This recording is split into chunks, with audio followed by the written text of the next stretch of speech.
Vamos começar, gente, com um vídeo do meu querido amigo Bem-vindo Siqueira, falando a respeito dos índios Yanomamis, que é muito importante. O Bem-vindo se posicionou sobre isso e falou também sobre os rentistas das lojas americanas. Vamos ouvir um pouco o Bem-vindo, o nosso velho amigo comunista, que sabe muito e pode falar muito. Olá, minhas amigas, meus amigos.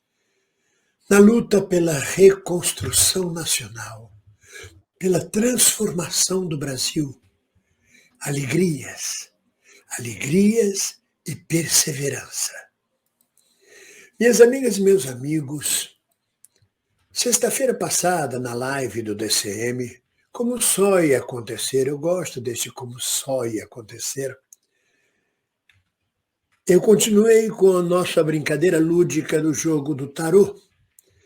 E a carta tirada na terça-feira foi exatamente esta, a carta da morte. Curiosamente, ela tem lá em cima, reparem, o número 13, o mesmo número do PT, que ganhou as eleições passadas. Para o leigo, na sua maioria, a carta da morte, quando sai, é um horror. Vai morrer, eu vou morrer, quem vai morrer? Todos nós vamos morrer. E é preciso estar preparado para este momento. Nunca estamos preparados totalmente, porque é um momento único. É a coroação da nossa vida.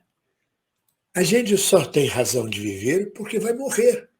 A morte confirma que vivemos.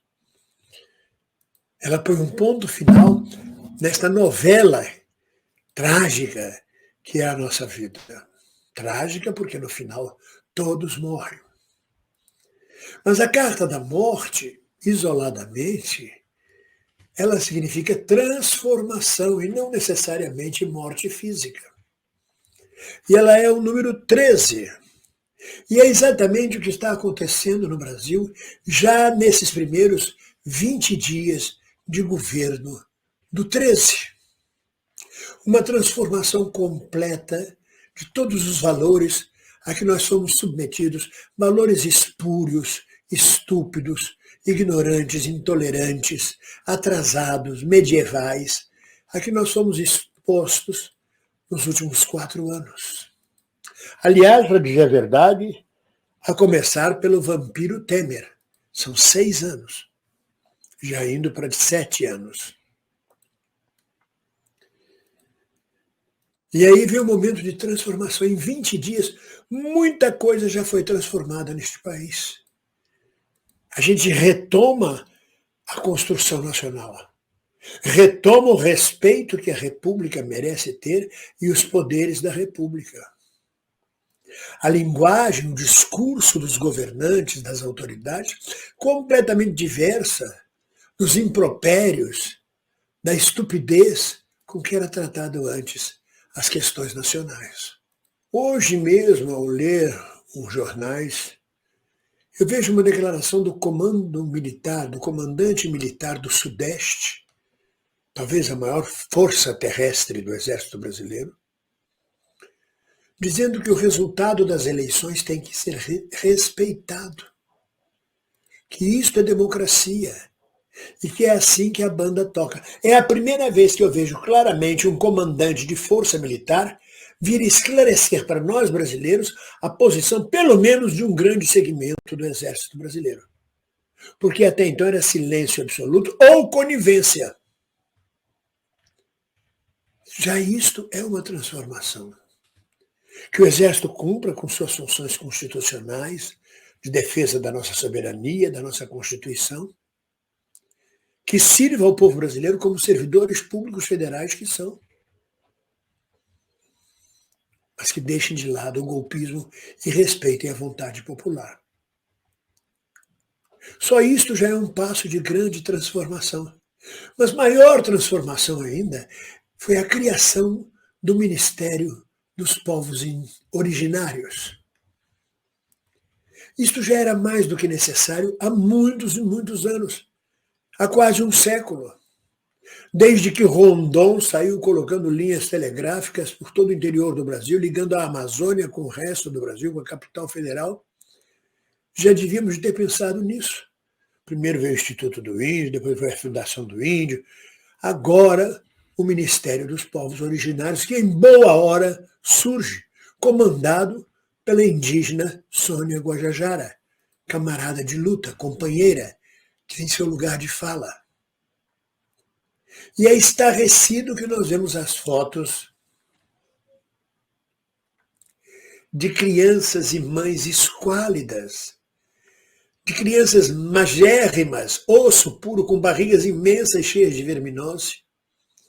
E a revelação feita pela ministra de que nos últimos anos pelo menos 570 crianças morreram de falta de nutrição entre os povos originários, sem contar os idosos acometidos de malária e doenças diversas, subnutrição, nas terras entregues ao garimpo, à ganância humana, ao genocídio de que Bolsonaro é acusado sobre os povos indígenas, fora o genocídio da vacina, do Covid. Mas do genocídio dos povos indígenas, com certeza Bolsonaro não escapará do Tribunal Internacional de Haia. Numa população indígena, ou originária, como quiserem, que luta para sobreviver, para se afirmar, para crescer na sua densidade demográfica, a morte de quase 600 crianças nos últimos anos é um ataque genocida. É a impossibilidade de que esses companheiros nossos, originários, participem do crescimento da nação e do usufruto dos bens nacionais. É vergonhoso. Eu vi as fotos. Vocês estão vendo as fotos. Lembra a miséria da África, que envergonha o mundo. A fome da Etiópia, a fome de diversos países africanos. Nós temos aqui, dentro do Brasil, acobertado por autoridades que deveriam de proteger não só os povos originários, como o próprio povo brasileiro. Mas a ganância, a estupidez, a conivência com os altos padrões de riqueza daqueles que vivem da riqueza humana, esta conivência e a boquinha fecha os olhos sobre isso. Se por um lado nós temos as crianças Yanomamis e as mães Yanomamis com as tetas secas, que me lembram Castro Alves no poema Navio Negreiros, o espetáculo que eu vi nas fotos lembra-me Castro Alves no poema O Navio Negreiros. Por outro lado, enquanto esta fome, esta miséria, esta afronta à humanidade ocorre, o trio de ladrões, de corruptos, de enganadores, de gananciosos que comandavam as lojas americanas sorriem. Sorriem como se fosse impune. Alteraram dados de balanço para oferirem lucros de ações. Ganharam centenas de milhões de dólares. Deixaram um rombo de 40 bilhões numa empresa de caráter nacional que pode vir a desempregar muitos trabalhadores desta área, que pode deixar de cumprir seus contratos e obrigações de entrega de produtos. São criminosos. E sorriem, e convivem, e não dão explicações. Cadeia neles. Essas pessoas têm que ir para a cadeia, e é para a cadeia comum, para a vala comum. Tem que ficar junto com aqueles mortos para a sociedade porque estão cumprindo pena e só mais tarde serão reintegrados. Que eles tenham tempo mofando na cadeia para pensar na ganância, para pensar no quanto deixaram de ser humanos, para pensar o quanto não perceberam e se perceberam foram coniventes com a miséria ao lado deles. São dois Brasis. O Brasil dos Yanomamis, morrendo de fome, de miséria, de impaludismo, de malária, de subnutrição. E o Brasil dos canalhas, que comandavam as operações na loja americanas, forjando balanços imaginários para oferir o máximo de lucro. Roubo! Descaradamente roubo. Esses três, principalmente esses três principais, são um retrato do Brasil de Chica da Silva. São um retrato do Brasil colonial, antes até mesmo do Império ou do Reino do Brasil patrimonialista, do Brasil da impunidade, da corrupção. Cadeia.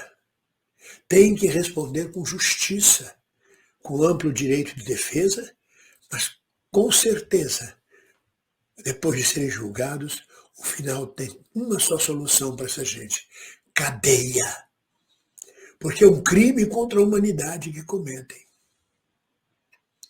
Vocês acham que esses 3 canalhas têm o direito de conviver com seres humanos dignos, depois do roubo que fizeram, depois de viver sugando o sangue dos brasileiros pobres e humildes, sobretudo no caso dos Yanomamis? Em boa hora, o Brasil está em transformação. E todos esses dejetos que boiavam a profundeza das trevas, dos esgotos nacionais, vêm à luz. E a gente vê a cara de cada um deles. E eles ficam expostos à vergonha pública. É isto, minhas amigas e meus amigos. Com muita tristeza, eu vi as fotos dos Yanomamis. Isto não pode ser o retrato do Brasil. E a carta da morte do tarô não é a morte, é o contrário, é a transformação pela vida. E a nossa luta prossegue. Ganhamos a batalha das eleições, mas não ganhamos ainda a guerra contra o fascismo, contra a ganância, contra a corrupção, contra o patrimonialismo e o patriarcado. Ninguém solta a mão de ninguém. Um abraço. Meu querido amigo, bem-vindo, Siqueira. Para falar uma coisa que eu tenho uma forte ligação com o Bem-vindo e trabalho diretamente no canal dele, em algumas lives, a gente conversou com muita preocupação sobre essa carta da morte. A gente ainda não sabia sobre a realidade dos Yanomamis e, no final das contas, a coisa acabou se revelando.